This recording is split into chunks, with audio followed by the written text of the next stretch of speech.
Hey. Hey. Hey. Hey. Yeah. Good. Calling Chris Anderson. Where are you? I'm in Boston. In Boston. And oddly enough, you look like you're in Boston too. I am. It's Welcome to Boston. Welcome to Boston. Thank you. And that's the Old North Church behind us. One if by land, two if by sea. Yes. I on the opposite shore will be. Oh, sorry. Welcome everybody to History Happy Hour, brought to you with the help of Stephen Ambrose Historical Tours. Check out their rich offering of military history tours at StephenAmbroseTours.com. And we are on a Stephen Ambrose tour. Right now. We are going to start leading, actually today's Sunday, right? Sunday. So we're actually pretty right here right now. But with 60 other people. Yeah, watching. Doing a 250th anniversary Battle of Lexington tour. And we want to say thank you, by the way, to all of our Patreon supporters, as always. Especially our top shelf supporters. We appreciate that. Some of them are on this trip. Thank you. Why aren't you watching? Yes, or maybe you're watching afterward. I don't know. You know, all this time shift stuff is a little complicated, so it's hard to us to figure out.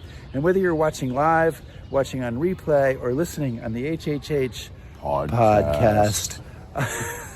We appreciate your being here. We absolutely do. Yeah, so today we have an encore episode with our friend Don Farrell. So you were just in the Pacific. Did you see Don? I did. Don was with our group, and it was a lot warmer in the Pacific. It was. You didn't have to wear that big heavy coat or that funny neck scarf you're wearing. But I've got like color here, so by my standards, I do. This is you with a tan? This is me with a tan. Awesome. Yeah. It's great to see that.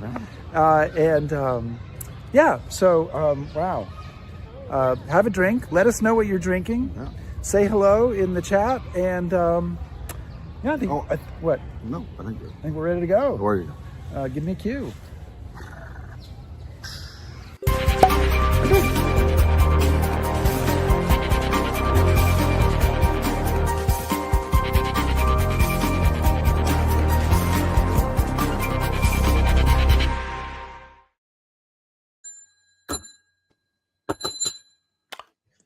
The bar is open. What? Bar is open. It's really open today. It's starting to feel like French internet.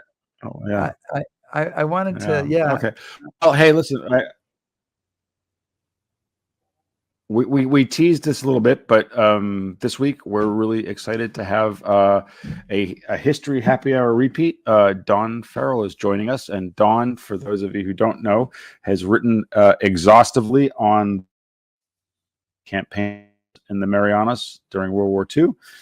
It is probably safe to say that he is a world authority on the topic, and we're here to talk with him about his new book, Seabees and Superforts at War, Tinian's critical role in the ultimate defeat of Japan. And the other thing that I also wanted to mention about Don's book before we get him on is that Don was kind of my mentor and guide through what I've talked about for years about the Marianas. So I'm very, very grateful to him for that. And also, I want to say that any mistakes I make on tour when I talk about Tinian or the Marianas are Don's fault. So, Don, thank you for joining us. Hey, Don. Responsibility. Hey, Don. It's a pleasure. It's 6 a.m. where you are, so I guess chances are you don't have a cocktail. I do want to just say I'm going to show. I've got my Glen Kinchy Distillery glass with Glen Kinchy 12-year Scotch in it. So cheer. We got this at a tasting. Cheers to you. Well, at least you're not drinking that crummy beer you usually drink, so that's good. I'll never forget those very wonderful and important chats we always had after the day's tour down at the lounge at the Outrigger, listening to the veterans tell their stories. Right. Yeah. No, I'm glad that we could remember those chats at the Outrigger. Oh yeah, that was wonderful. Will you be with us again this year? Yes, God will. Good. Look forward to seeing you in March in person. Hey, the weather's much better where you are. Actually, we're just at the beginning of the rainy season. We're in that squally in-between period. Right now, we've got a little bit of drizzle, but then it'll turn sunny for a week, and then it'll drizzle again until sometime next month when the real rains set in. I want to know when they end, because when I go to Tinian, I like the tropical paradise part, not the monsoon part.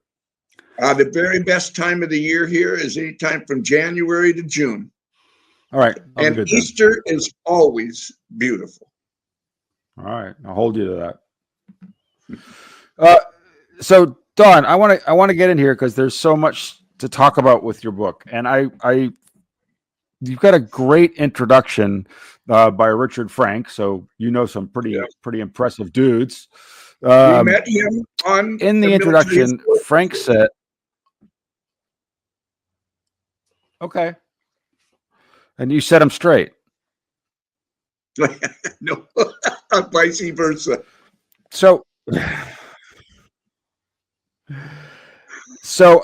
there's a bit of a delay, so just bear with me here. But it's in the introduction. You say, or Frank says, he says, your story, the story of Tinian, illustrates very fundamental issues of the war with Japan. These issues are distance and nothingness. What does he mean by that, and what's Tinian's part in this?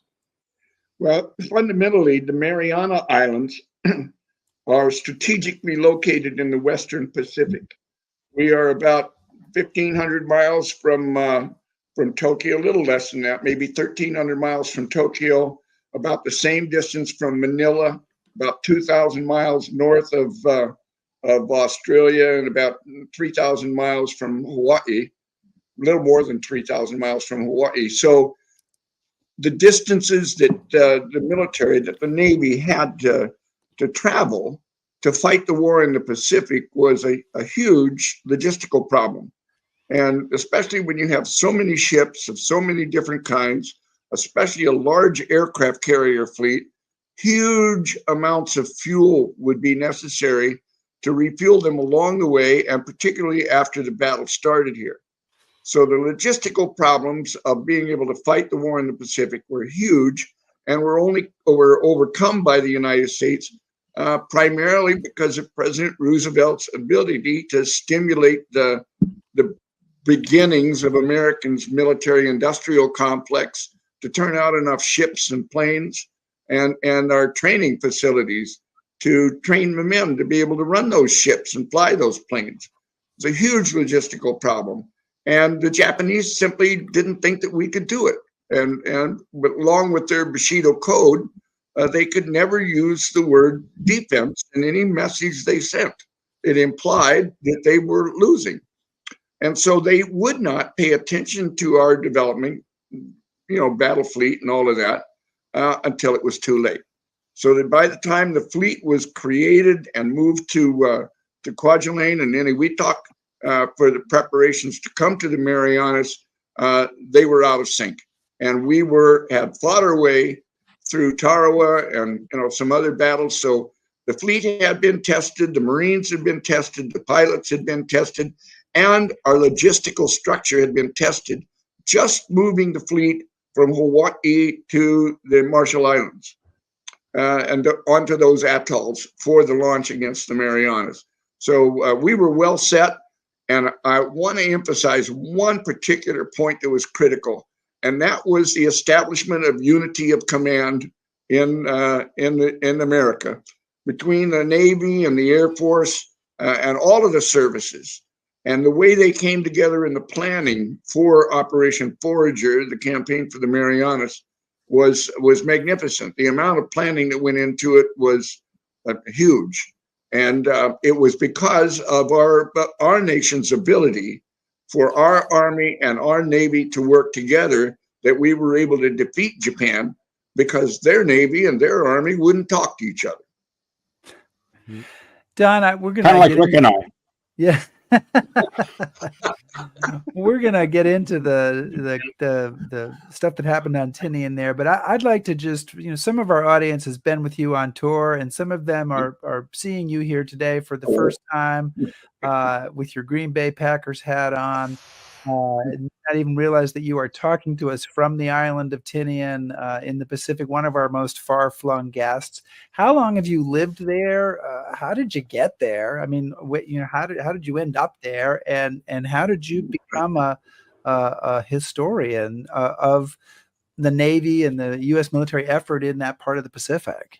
Do we have 2 or 3 hours for this? It's a humorous story. I've tried to make it as short as I can. I was teaching at an upper middle class school in Southern California in the mountains up above San Bernardino. It's called Hillcrest High School. It's on the road up to Big Bear, just above the snow line. And it was a good teaching assignment. It was my first, and it was a good school and a good teaching assignment. But I walked by the office one day, and there was a poster that said, "Teachers Needed." Well, I didn't really need a job, but I was curious enough to read it, and didn't say much, but it said Guam. Well, this is pre-internet days, so I had to go to the library. You remember libraries in schools? and then they have a set of books there that you can look at, A, B, C, D, that you pull them off and it talks. Oh, that's called an encyclopedia. It's actually a book, right? So I found the G, and I went to GUAM. They had 2 paragraphs. One had an American flag in it, and I said, well, you speak English. The other one had its absolute coordinates. Well, I looked at those coordinates for a second, and I said, shit, that's coral reef country. Jacques Cousteau, watch out, here I come. My degree is actually in biology with emphasis in marine biology and a minor in mathematics. So anyway, the veteran teachers around me thought I was crazy, but I was 30 years old and looking for a change in life. And here it was. And that I've been diving cold California water for 5 years. And here was a chance to dive with no wetsuits, right, in clear water. And so I took it, and that brought me to Guam. And I did not rent a house or an apartment. I bought a boat, moved aboard, and lived in Apra Harbor for 3 years. And they assigned me to a southern school, right, one of the traditional locations, right, where Chamorro culture really is still held and still practiced, to have my first teaching assignment there. So instead of moving into one of the villages up north near GW High School or JFK High School, I was down in the south at Inarajan Junior High, right in the midst of the Chamorros who had been so devastated by the atrocities that committed by the Japanese during their occupation. And I finally got to be friends with some of the elders there and asked them if these stories of the atrocities were true. And after a little while, and maybe a couple of more rounds on the table, they started telling me the stories as they had lived them. And that was the beginning. So speaking of that, Don, and as a place to start, I know some of our viewers know this already, but not enough, I would say. How is it that this tiny island in the middle of the Pacific Ocean becomes Japanese? What's that all about? Well, that was very legitimate. At the beginning of World War I, 1914, the United States immediately declared neutrality. Right? Remember, they did not join the First World War until April of 1917. In the meantime, Japan saw an opportunity to advance themselves in the Pacific, and so they immediately confirmed to their ally at that time, Japan, that they were in the war. And what did they need to do? In the meantime, they sent a cruiser detachment with landing forces and into China to begin fighting against the Japanese, particularly in the Korean Peninsula, which always was a threat to Japan.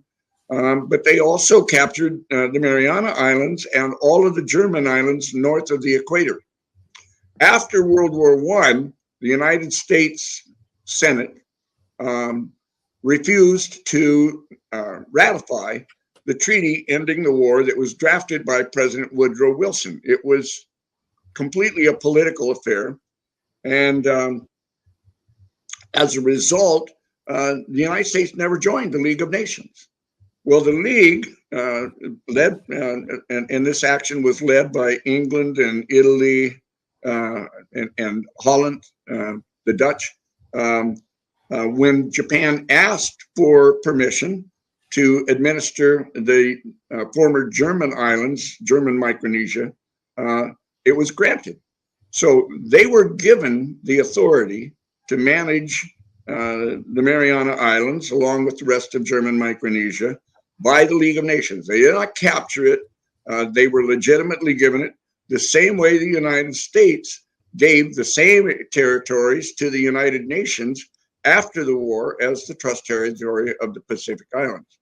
So Japan legitimately was given control of the Northern Marianas, and that they could not fortify the islands. That was a basic part of the Class C mandate. So they had to install a civilian government, and you put a civilian government from Japan in there, and they're just like the United States. The first thing they look for is an opportunity to make money. And they came up with the idea of planting sugarcane there. They were already in the sugar business in Formosa, now Taiwan. And so it was not a new industry for them.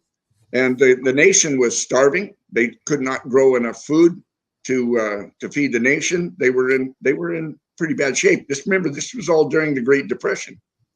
And so everybody who wanted a job and was a farmer, particularly people from Okinawa, if they wanted, they were given a free ride to Tinian.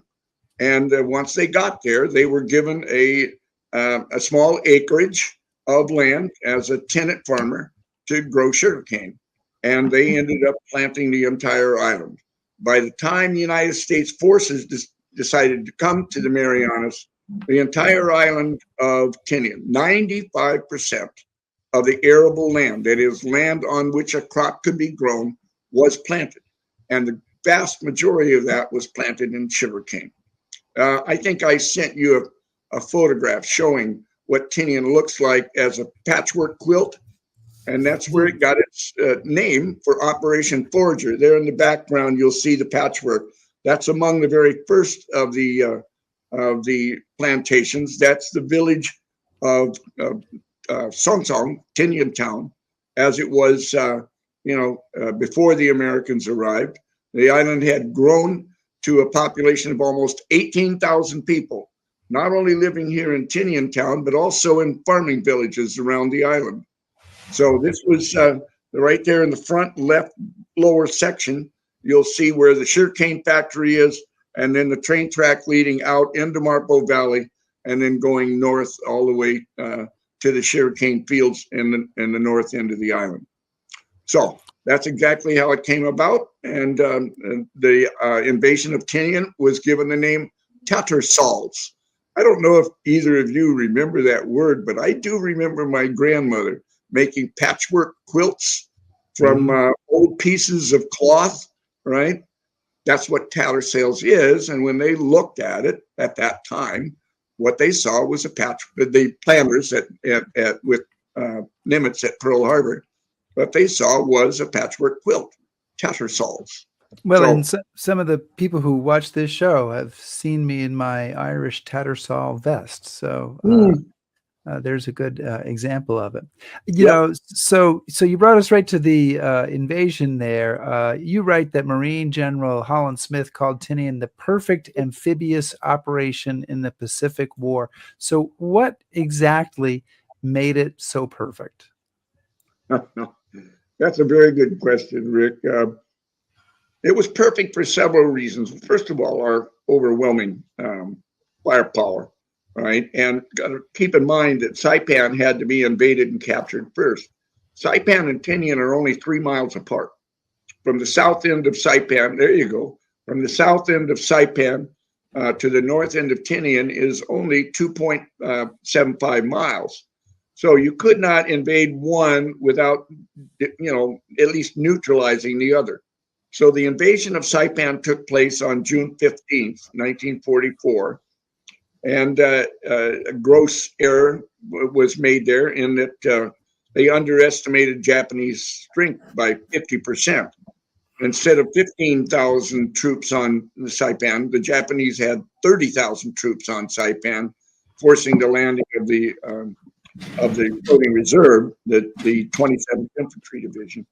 But anyway, at the same time, they had to neutralize Guam. So an entire carrier subset task force was assigned to Tinian to keep their heads down and to just keep them under fire constantly until we could finish off Saipan and then begin the capture of Tinian.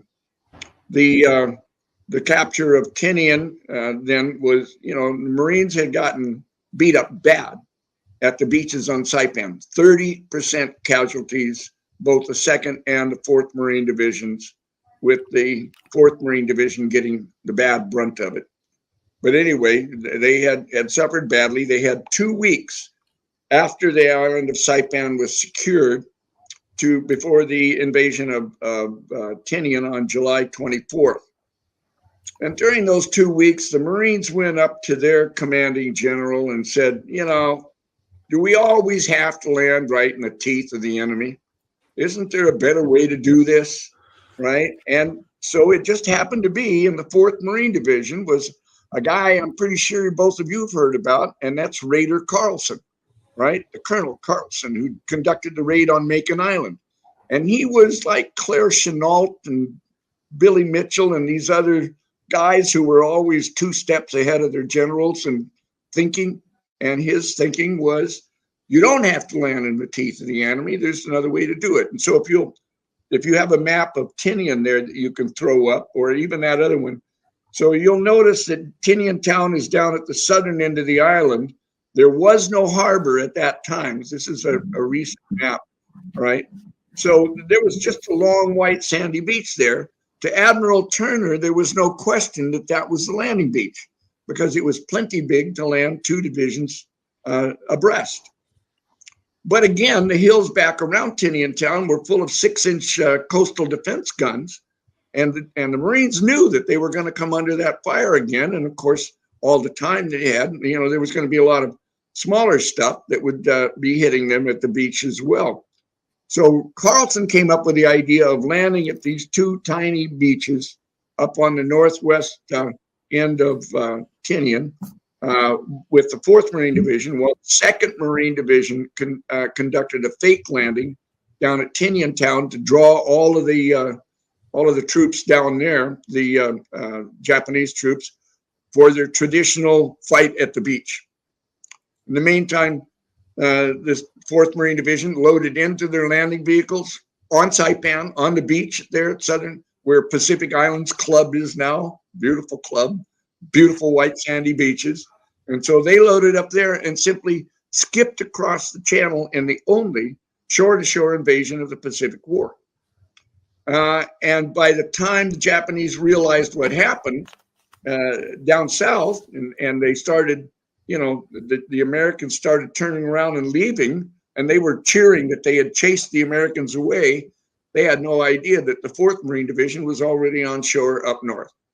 And then the 2nd followed them, and by that evening, the entire 4th Marine Division and 1 battalion of the 2nd Marine Division were ashore on Tinian and took very few casualties. Well, relatively few compared to Saipan, let's put it that way, and be honest to the Marines that did make the initial landing there, who got shot up. So that's why Holland Smith called it the perfect amphibious invasion of World War II. So Don, let's step back a bit. What is the strategic requirement that brings us there anyway for Operation Forager? So maybe describe what's driving us there. You pointed out to me many times. Talk a little bit about and carrying out this landing. I mean, you always tease me that it's only 80 miles across the English Channel for D-Day, but it's 3,000 miles to the Marianas. So here's your chance to talk about why the islands themselves are important and to give a plug to Forager. Is this location? Yes, and all right, a couple of other things are tied into the decision. In conducting the amphibious invasion, they were looking at what each island can give them. All right, they're not going to waste Marines capturing an island that won't serve their purposes in the long run. And remember, the long run for this whole thing was backed by Admiral Ernest J. King, Commander-in-Chief of the United States Fleet worldwide, right? And also by General Hap Arnold, commander of all the B-29s. Together, they agreed that if they captured the Marianas, they could build enough B-29 bases on Saipan, Tinian, and Guam, all right, to be able to defeat the Japanese by aerial bombardment before an invasion of Japan became necessary. Now, Guam was taken because of Apra Harbor, all right, not necessarily because of its ability to launch B-29s, although we did end up putting 2 wings of B-29s on Guam after Saipan and Tinian. We took Saipan simply because you had to bust Saipan out of the way. It was the longest held of all the Mariana Islands, and it had become a vacation ground for Japanese. That's how big it was, and how solidly it was entrenched. So we had to knock the Japanese out of control. That's where Admiral Nagumo was. That's where, the power brass were, and that's where the concentration of troops were going to be, because the Japanese knew we would have to take it first. Tinian was taken simply because it was flat. It had no harbor. So that was a big negative. But Seabees and Marines, being Seabees and Marines, the Navy said, we'll get them ashore and we will build the bases, which they eventually did. So Guam was taken simply because it was flat enough to be able to hold 2 B-29 wings. And that's exactly what General Arnold wanted, and that's the reason why Tinian was captured. There you see the north end of Tinian. This is later on. This must have been towards February 1945. Yeah, 45, right? You can see that there are B-29s on the ground up at the north end, which would be to your left as you're looking at the screen. That's runway Able, originally called strip number 1. And if you look at the outline of the strip, you'll see a little triangular outline underneath of it. That's the old Japanese runway. As with almost all battles, the Marines and the Seabees and the Navy had all learned that the first thing they could do, and the most valuable thing they could do, is rebuild what the enemy had, what we had taken from the enemy. So there was a runway there. They simply had to extend it 2,000 feet in both directions to get it up to 8,500 feet, the length necessary for B-29 operations. And you can see that the planes parked up there to the left. You see those 2 Y-looking things, all right? Well, those are right inside the area. Those planes there, that was where the 509th Composite Group would be stationed, the guys that flew the atomic bombs to Japan on runway Able. By then, I think they've got, looks like 2 bomb groups on island. I want to, before we go further, and I know we're zigzagging a little on time here, but I want to talk about the civilians on Tinian who go through this battle, what their experience is like, what it's like, after the battle, and especially because a number of them are Japanese civilians. This must have been a very, to say the least, it would have been a very eye-opening experience, but it was a pretty brutal experience for a lot of these people. It was, I cannot describe accurately the horrible experience those innocent people had to go through, right? Because Japan brought the war to their wonderful island. They had been there for 30 years. Children and grandchildren had already been born there, many of whom come back to the island every year with the Micronesian Repatriation Association. But their terror began as early as February 1944, when the United States the Navy conducted its first raid on the Marianas and shot the place up, knocked out all radio communications, just blew the place up, primarily to get photographs and discover what was the strength of the Japanese at that time. Then again came the pre-invasion bombardment on June 11th, 1944. By then, these people have all been chased out of their homes. They're already living in the jungle, trying to find caves. There are no Chamorros on Tinian at the time. The Chamorros who were on Tinian had all been forced to move either to Rota or Saipan to get them out of the way.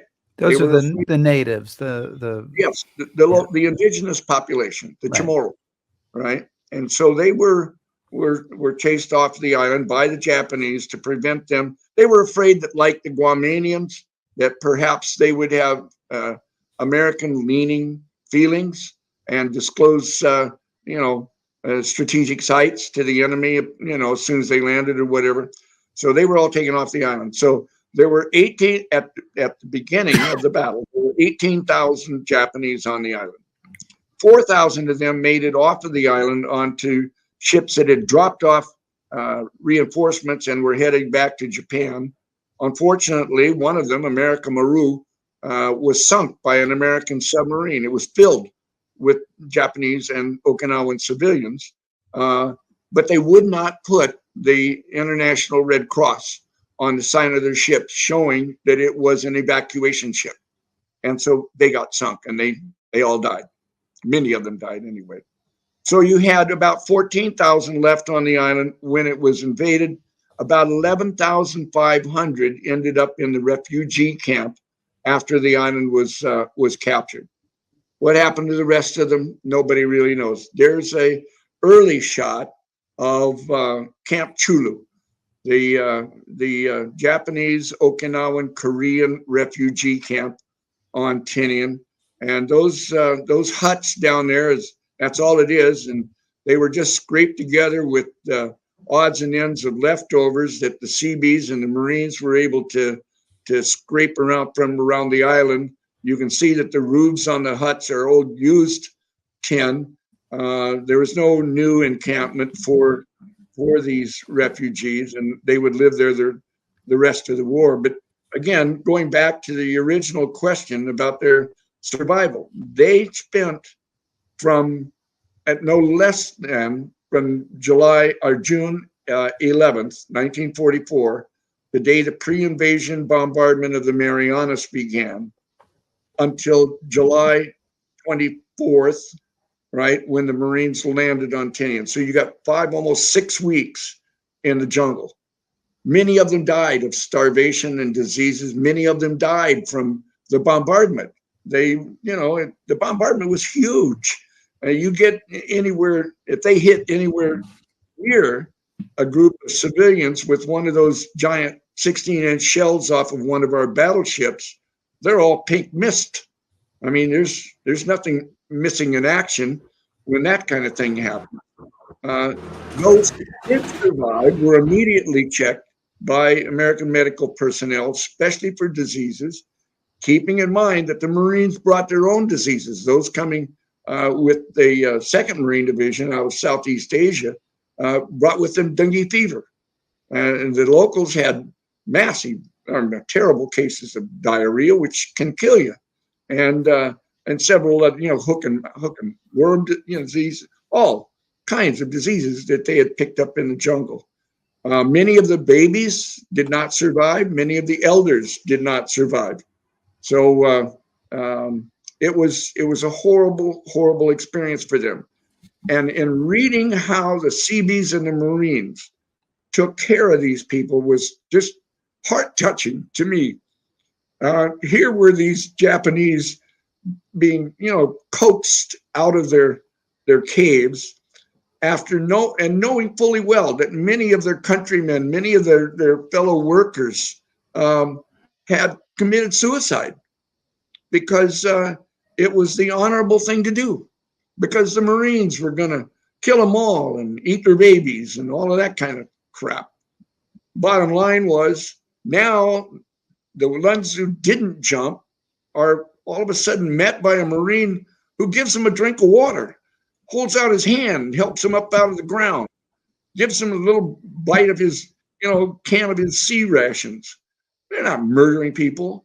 Can you imagine how sick to their stomach they were when they realized that their countrymen had committed suicide needlessly, and even more so that their nation had lied to them through the whole time to keep them supposedly loyal to Japan. Fortunately, during the 2 years that they would spend in Camp Chulu, the Marines and the Seabees and all the people that in the camps, they ended up working in the camps, doing dishes, cleaning the camps, doing oddball things, and everybody treated them so good. I end up there's a photograph of the work shed, and these are Okinawans and Japanese, and that's where they're going, right, to work. Naval Air Base, 52nd NCB Naval Base, right? They're going to go to work there for their day. They're going to get paid. And we end up sending them at the end of the war. We ended up sending them home with cash in their pocket, and a smile on their face, and decent clothes to wear. So I consider our Marines and Seabees, who served on Tinian with Camp Chulu, as our very first ambassadors to Japan. So, Don, we can bring in the Seabees into your answer here. But one of the other things that I find fascinating whenever I'm at Tinian is the evidence of the war is all around you, right? It's inescapable. Yeah. So you've talked about the civilians on the island, and you've talked about the Japanese occupation. Talk a little bit about the physical transformation of Tinian because of the Seabees. What does it? How did it change physically? Begin with this. You have 15,000 Seabees with 1 million tons of dynamite. And they put it all to use. That is the major story of the first half of the book. Of course, some of the preliminary chapters build up to it, but here you got a photograph of them working on runway Able. They called it strip number 1 in the beginning, and that is a massive set of individual explosions on the area that would become the runway, because the coral was so hard, and there were dips and valleys in it and different kinds of coral in there. And so they literally had to blow it apart and then scrape it flat and then add to it and pack it and compact it to be able to create each of the 4 runways at Northfield, and then another 4 runways at Westfield, plus all of the connecting roads, plus all of the camps for 11,500 Seabees, 40,000 Army Air Force personnel, 20,000 for the 313th Wing at Northfield, and another 20,000 for the 58th Wing at Westfield, and then construct a harbor. It was just a massive operation. And so the sugarcane fields were bulldozed, turned into camps. Roads were put through. The railroad tracks were turned up and turned into cemented, eventually paved roads. It was a massive construction effort to create what became the largest operational air base in the world. And there's a guy involved in this named Paul Halloran, who comes up in your book a few times. He's involved. He's involved in the invasion of Japan, I think, because invasion of Tinian, because he helps develop the doodle bugs, right? That they used for the landing. But talk to us a little bit about his role, because he this is a name that I was not familiar with before I looked at your book, and he's got a lot of mentions in there. Well, and he deserves every single one of them. If any man has ever been under the pressure to perform under fire, it's Captain Paul J. Halloran, USN. He was the officer in charge of the 6th Naval Construction Brigade and had the responsibility of building all of the facilities that were on the original planning chart given to him when he got to Pearl Harbor for the planning sessions in April of 1944. And he was given a time frame in which to build these air bases and the roads connecting them and get the jobs done, all the side jobs that had to be done in support of that effort, the camps for the Seabees and all of that. But he dedicated himself night and day. There were complaints about him that he was not being overly friendly to his men, but they later realized that he was just under so much pressure from above, from Admiral Turner and from Admiral Towers, that he just had no time for a smile and a handshake. He expected his commanding officers of each of the 3 regiments to get their jobs done, and those commanding officers were responsible and had confidence in the commanders of each of the naval construction battalions under their command to get those jobs done. And so Halloran started on it in, like I said, April planning, and they gave him a map of Tinian, 2 maps, one a Japanese map that they had recovered, and then another map that was created after that first raid in April and continued to be modified. He looked at the map and he says, you know what? This looks just like my hometown. And of course, where was he born and raised? Manhattan Island, New York, New York. And so he, as the commanding officer, took the authority upon himself to name all of the roads and places on Tinian after the roads and places on Manhattan Island. And that's where we got Broadway and 8th Avenue, 86th Street, 125th Street, the University Club area. We've got Bronx, we've got the Battery. All of the places that you would find in New York City are on Tinian. So I think I started that book, or was it Tinian and the Bomb, with the statement, I live on East 46th Street, just off Broadway. And of course, to the blind reader, right, they're thinking New York City. And then I put -- on Tinian. Then I do. So I'm only, 15 minutes from Runway Able. So when I was writing the book, I used to go up there and sit under a big monkey pod tree that's there near the bomb pits. And I had already been to DC and collected all the photos and the documents. And so I would drive up there in my old beat up brown pickup truck with a card table in the back and of course a cooler. And I would, in all my, handful of photographs, and I would sit under that tree and look at the photographs of the bombs being loaded from the bomb pit. And that's where I sat and wrote at least the draft of that chapter. It was just a wonderful experience. But to go back to Halloran, there was a couple of people who wanted him fired because they didn't think he could get the job done. But he did come through with it.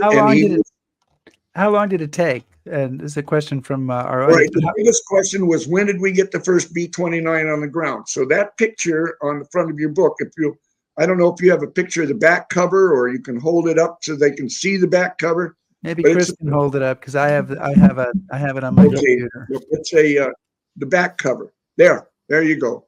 That's the first B-29 to land on Tinian, and that happened on December 21st, right before Christmas. And that is the very first B-29 to land on Tinian. Those Seabees that are on there, right, were actually on the field. They were still leveling out the field and preparing it when that guy, Allsworth, came flying in on the deck with 2 of his buddies. In the front picture, you'll see that. With his buddies, right, his little group flew in first. And he comes screaming down the deck. And then here comes Jeeps chasing the Seabees off of the court. And they were so excited because they had been busting their buns ever since they landed, right, to try to get this strip ready on time. They made it on time because that plane had the nerve to chase them off the field and land on that dirt strip. And so they were from the 13th Naval Construction Battalion. That's why you see the 13th Black Cat logo painted on the side of it, and they adopted that aircraft as their pet B-29, sort of like. Those guys got the crew on that plane, they got treated real good the rest of the war. But anyway, what it shows is, these were a bunch of kids. they were 17, 18, 19 years old, a few old men at 21 or 22, right? And they were so excited because they've been, like I said, busting their buns to get this thing done. And there is what they've been fighting for. They had never seen a B-29. They didn't even know what it was. And so they clambered on top of that thing. They should have been home playing football and chasing cheerleaders. Instead, they're in the middle of the Pacific building bases for B-29s. And to me, I chose that picture for the front and back cover for those kids, right, that do that. And of course, every other plane that landed was the same way. The plane, even a B-29 carries 11 men. That's a football team. Some of them played for Green Bay, maybe. But anyway, bottom line is that they were just kids, but they got the job done and in terrible conditions. They had to go through the rainy season, trying to dig out and build runways. It was a tough job, and I just wanted to give credit to those young men. Almost all of them are gone now. We rarely see, living veterans come in our way anymore. Chris, you know that as much as well as I do. So I just wanted to give credit to those kids. Yeah. Does that answer your question? Oh, Halloran, yeah. As they started finishing up and receiving planes at Westfield, right, another one of his accomplishments on time, he was promoted to Commodore. So he was given he was finally given credit, and those that wanted to fire him finally said, "You did a good job." So, Doug, I mean, it's kind of hard to take it all in because, again, there's just so much in the book, and you touch on so many things. And we're going to put up an address where folks can order the book before we're done here. Thank you. But you say in the book that for 1 year, it is the most important and valuable piece of real estate on Earth. So yes, we've touched on this a little bit. So justify that statement. I'll try to make that clear. First of all, the bombing techniques changed during the war. All right, when LeMay took over the B-29s in the Marianas in January 1945, and he was told that if he had replaced Possum, all right, who had been commander of the 73rd Wing on Saipan and commander of the 21st Air Force. But he got fired because he insisted on high altitude precision bombing, and he just wasn't hitting the target. They weren't knocking planes out. There was too much airstream at that altitude, 30,000 feet. So LeMay started sending them in low altitude with incendiary bombs. And of course, I'm sure that everybody's read about the burning of Tokyo and all those 54 cities that those B-29s did. And the vast majority of that bombing came from the two B-29 wings on Tinian. But then there was another technical development, and that was the ability of B-29s to be able to drop aerial mines, right? One of the goals to force surrender was to cut off the flow of all materials coming from Asia into Japan. And that included their food supplies. So by bombing, submarines did the best they could. But submarines are small and they only carry a few torpedoes. And if they're not successful on, that run, they have to go all the way back to Pearl Harbor to rearm and refuel and get back into the field. Now they could do that same thing in Apra Harbor. But even so, their ability was limited by the number of submarines and the number of torpedoes they could carry. On the other hand, once LeMay got these aerial torpedoes, well, you can send as many B-29s as you want up there, all right, and drop those aerial mines in the harborways, the entryways into Japan, and prevent any ships from either leaving or coming in. And that's exactly what they did. And so they closed down the entryways and caused Japan to enter a period of starvation. Had the war not ended when it did, if we had not used the atomic bombs, we could have just said, "No, we're not going to use the atomic bombs. We'll just burn them to death and starve them to death," which I guess would have won the war with time. And the problem is there was still a war going on in China too, right? There were 5,000 people dying every day up at the time that we used the atomic bombs. So the starvation, the blockade of Japan became successful because of the B-29s. All of that was done by B-29s from Tinian, by the way. And then the 58th wing, which was the first wing into operation, that's the one that flew to China and then came back and went to Westfield on Tinian. They were very experienced, and they were used. LeMay used them extensively for the firebombing missions. So all I'm saying is that more B-29s did more work on the island of Tinian alone than either Saipan or Guam. There's a lot of... Oh, go ahead, Don. I didn't mean to interrupt you. Well, I was just asking Chris if that answered his question. No. And yes, Yeah, I think it did. Hey, yes, we're just about out of time, Don. We haven't even been able to talk about the atomic bomb effort, which is a huge part of the story. You go into tremendous detail about the bombing that comes in off of Tinian, and so much more. I just want to ask give me a quick answer to this one, which is what's there today and how are the Americans remembered? And I know it's a big question. Go ahead, Chris. Well, and I'm going to add on to Rick's question, and you can maybe touch on talking about the island today. It seems to be coming back in importance, doesn't it?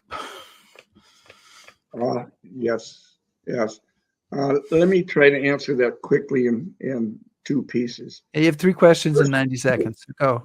Okay. Number one, the people of Guam are Americans, and they are patriotic. So they remember that their island was responsible, right, for dropping the atomic bombs. And we, the people of Tinian, appreciate that, but we also use it quite effectively, right, to bring tourists to our island.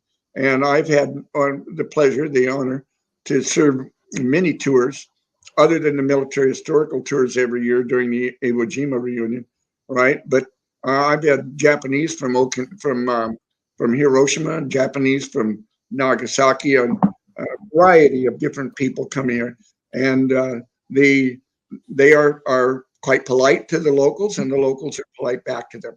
So the atomic bombs and the bomb pits are an important part of Northern Marianas history. Now to go to your second part of it, right, Chris? Yes. Right now, there is almost $1 billion in contracts that have been let out by the Department of Defense, both Navy and Air Force, for another reconstruction of Tinian. They took runway Echo from Westfield, and they're using that to build what they call a divert facility for the Air Force. Essentially, what they did was admitted that they don't have enough space at Anderson Air Force Base to park sufficient number of large refueling aircraft. So they're taking runway Echo. They're not resurfacing the runway. They are simply creating a parking lot there for about a dozen of these giant air-to-air refueling aircraft. And they will have exercises here once every 8 weeks, something to that effect. And they'll bring in a dozen of these refueling tankers to practice refueling with our allies. And that is the biggest training program that is ongoing now on Tinian. And that is learning how we can work together with pilots from different countries doing their job. Should we have to do it? Should we be forced into another war? And so we see Japanese and Australian aircraft here in training exercises. Northfield is now underway of being stripped. All of the runways are being stripped by an Air Force Red Horse team. And the Red Horse was created during the Vietnam War as a construction arm of the United States Air Force, just as the Seabees are to the United States Navy.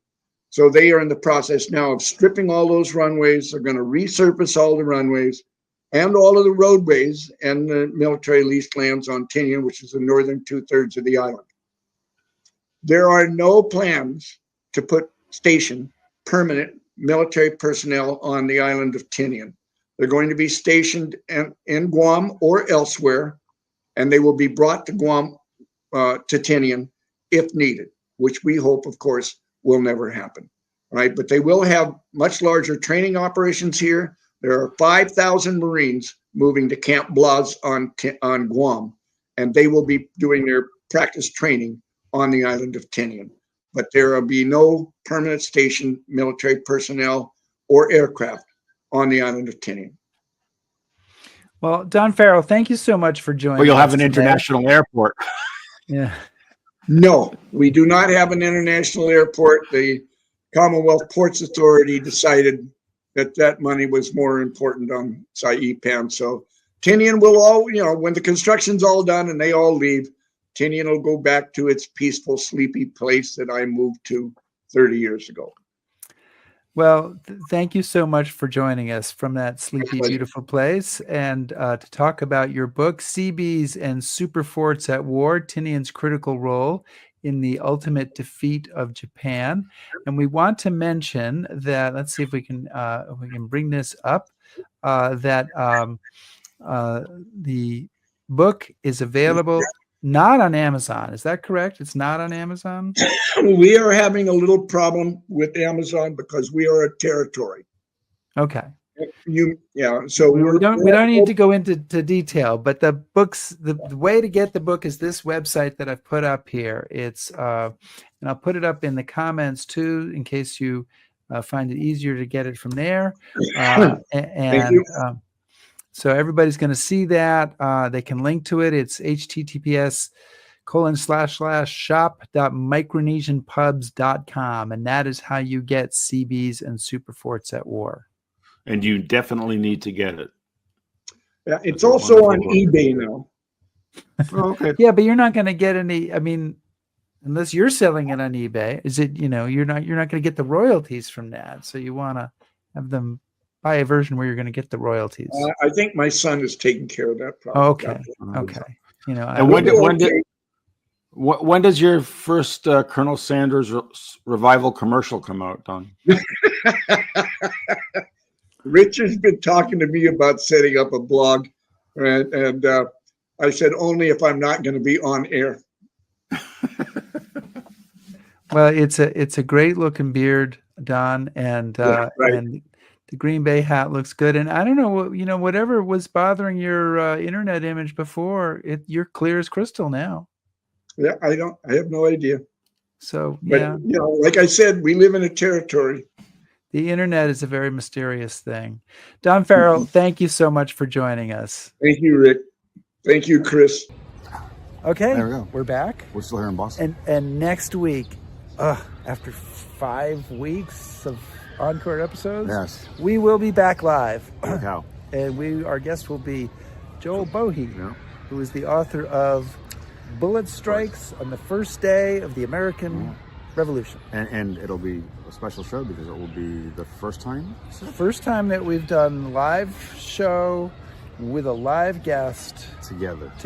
And since, as you know, we have somewhat differing views of this particular event, it will be interesting to see if we can all get along together in the same. We'll be fine. We'll be friends right fine. now. We'll be friends right now. But we'll also, I think, try to have some pictures, maybe some video from this trip because, here we are. We're out here all week with 60 people, many of whom are History Happy Hour viewers. We want to, those of you who are not on the trip, we want to give you a sense of what happened. And make sure, check out the book because Joel has done some really fascinating work on the archaeology that they've been doing at Lexington and Concord and some of the new things they found about the battle from the dig. And he's a speaker to our group on a couple of different days. So you'll be kind of participating in the tour by doing that, by joining us next week. Virtual tour. So thank you for watching, and follow us on Facebook, shout at us on Twitter, and back us on patreon.com. Thanks, everybody. Be safe.